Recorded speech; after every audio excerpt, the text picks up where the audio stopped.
No, look, I mean, you know, it's a tough one, especially when results haven't gone for you. Last 5 games, we've sort of changed shape over the last 2 or 3 games, and it's worked in the away games to an extent.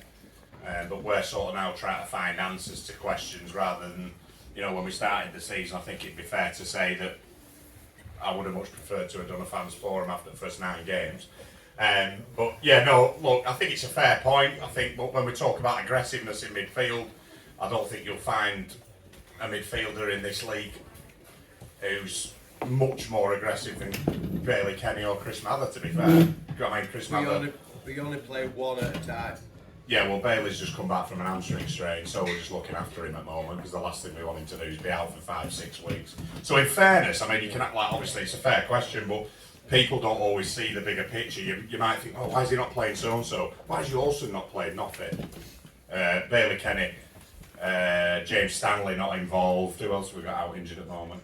But the injuries are not an excuse. I do get your point in what you're saying about it in the midfield. But for me, all over the park, we've got to take a bit of ownership when we've in this little bit of a run that we've had. And like I've said to the players, I said nobody in league's going to feel sorry for us and say, oh, well, Kendal have dropped off a little bit. You know, I think obviously we're still being playoffs or wherever we are. I've not checked the league table, but the only ones who'll get us out of it are ourselves. And you know, we've got different types of players, but that's what makes football teams, isn't it? And you know, like sometimes we'll play a different shape, which will affect what players will play. And when we've had good numbers, we've decided not to risk players because Bailey was chomping a bit. He wanted to play Saturday and he wanted to play. He wanted to play midweek and he wanted to play today. And my job as a manager, in my opinion, and I'll live and die by my sword, is I don't want Bailey Kenny out for 4, 5, 6 weeks. So if I have to keep him out another week to then bring him back in and have him for the next 2-3 months, I think, in fairness, I think that's the way we've approached it, and we've done that with all the players, to be fair. But it's now started to get on top of us a little bit. Whereas we've had 22 all season, and we've been leaving 4 or 5 lads out at squad. Now we're going to Skem on Wednesday night, and we'll probably be down to 15, 16. So there's lots of things that come into different decisions and shapes and formations and personnel, but like I say, I mean, I think them 2 are aggressive, and I think the other 2 are not what you would call your aggressive types of footballers, but they're good on the football. They can look after it, and I think it gives us a decent blend. Do you want to add up to that, Gav? Yeah, for me, you're right in what you're saying regarding aggressiveness, but we had some stern words with both individuals, plus the midfield, plus the starting 11. Newcastle Town it was, wasn't it? But now they put the pan in and started working again. You know, if you look at the 9 games we went on that run, everybody was putting the pan in and working hard and running, and we weren't getting outran.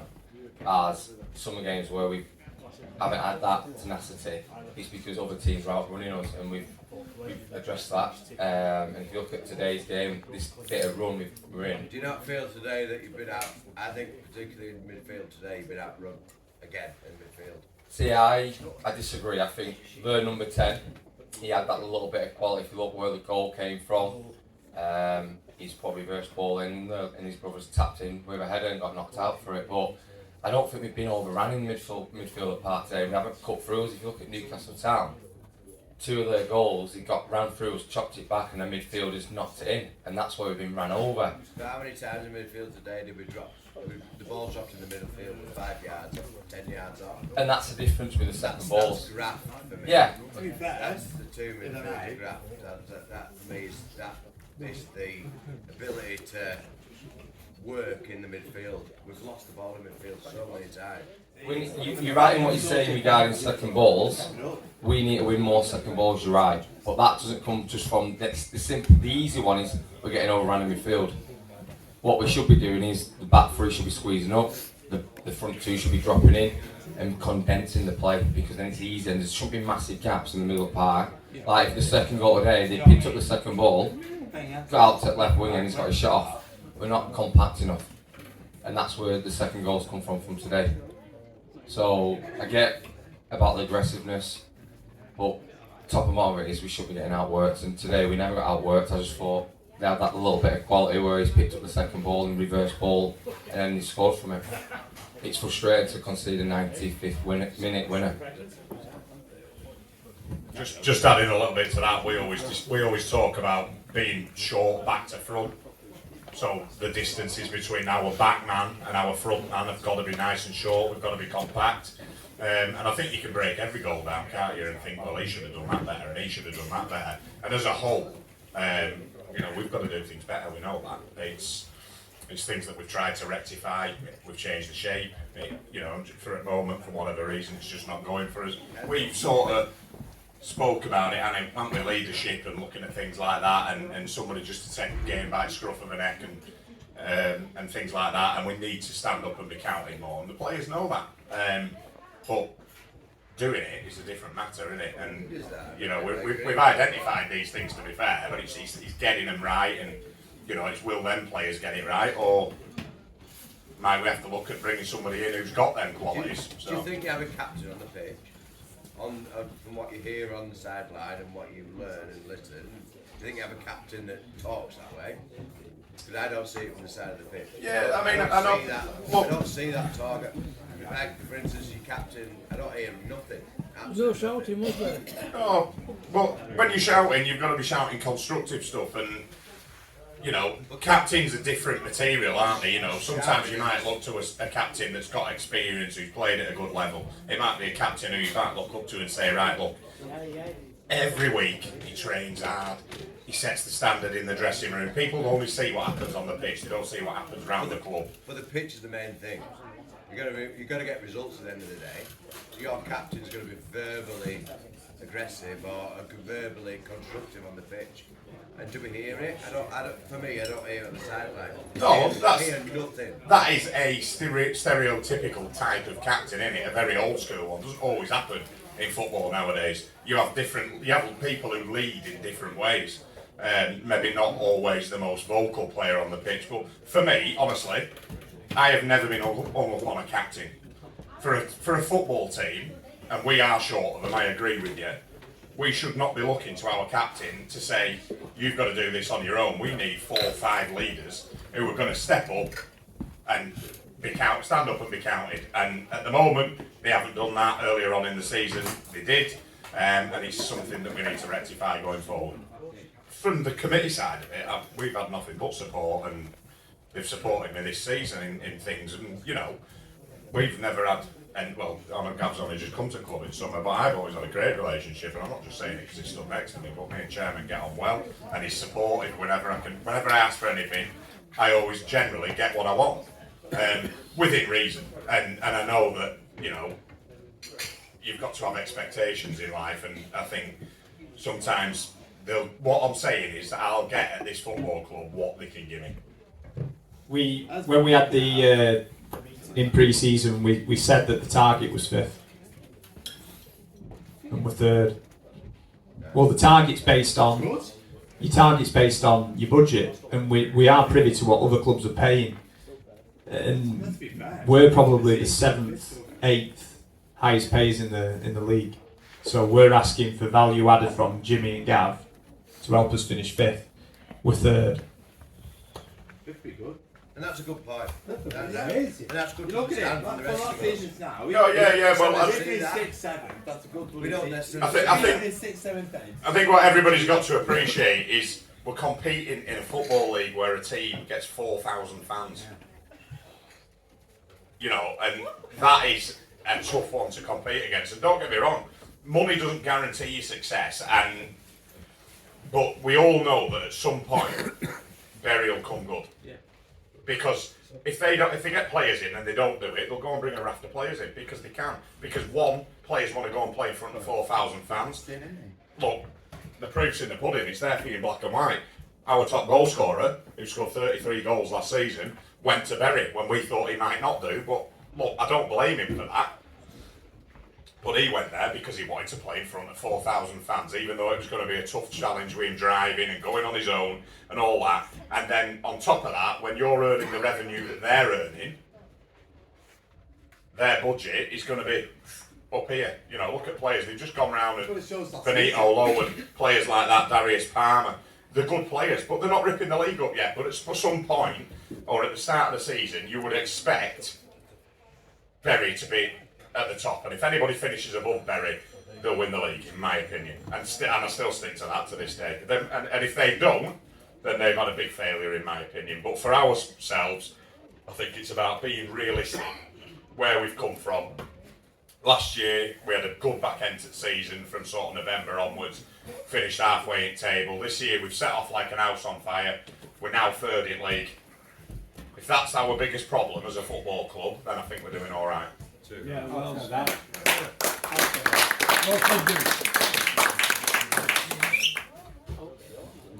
Right, Sean went away to Sweden working in September. He was away for nearly a month. He's back in the country and he played for 23s on Monday night, but he limped off at half time. He was due to train on Thursday, but work-wise, he got out of work late. They're on outage at the moment, so he's taking the money. I hope he won't mind me saying that. But yeah, Sean gives us something different in midfield. He gives us drive, he gives us legs. He glides across the surface, doesn't he? He's a good player, is Sean. So yeah, the plan is Sean will come back in at some point, whether that'll be Wednesday or further down the line. But like I say, he's playing for 23s just to get minutes in at the moment, and he managed 45 and had to come off on Monday, so that's where we're at with him. Always looking at other players. You know, you never know what's call's going to come. I got a call last week off one of my players saying, "Jimmy, do you know so-and-so's available?" And I was like, "Ooh, I like him." But we've also got to be, we always do, because we've got such a good group of lads in dressing room. I'm massive on player personality and you know, don't want to be any, well, I don't want to call them that, but you know what I'm talking about, men, heads, they've got to be good heads. And then they've got to improve us. They've got to improve us, but there's so many factors in a deal, even at this level, to bring a player in. Right, where's he from? Does he drive? How much is he going to want? Where's he going to fit in our team? What are we going to have to do to bring that player in? Is that, if he comes in here, are we going to have to move 2 out? And then we've got to put all that into the melting pot and decide whether that's the right thing to do or the wrong thing to do. At the moment, we're always actively looking. We've got lists of players on a database that we started last season. We have 3 categories of players from different levels, and I'm always looking at it. And you know, we keep a keen eye on West Lancs, even lower leagues than that, North Lancs and things like that. You can always pick a general. Higher ones up, can we get a loan player in? You know, but it's all got to work in that. All the pieces of the jigsaw have got to come together.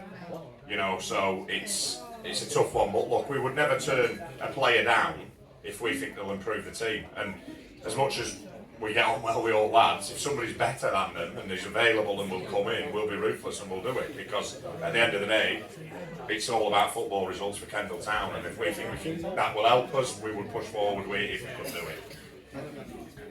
We are ongoing with lighting the pathway that goes up into the boardroom. There are some funding pots out there for us to be able to improve access to the covered area out there.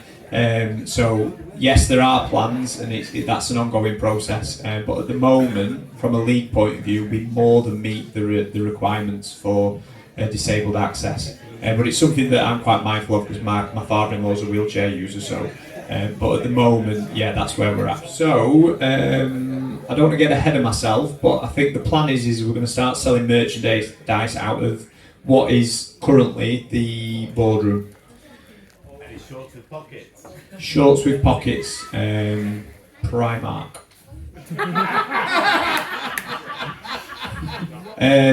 Great question. So the O'Callaghan family kindly asked for donations at the funeral and the wake for some towards a club, but as a club we want to mark Graham.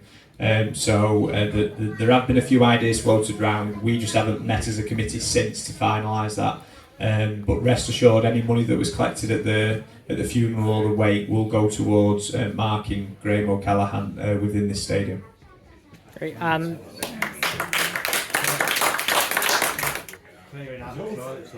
think, you know, we've got a really good volunteer base. I think it's the most volunteers that I think we've ever had.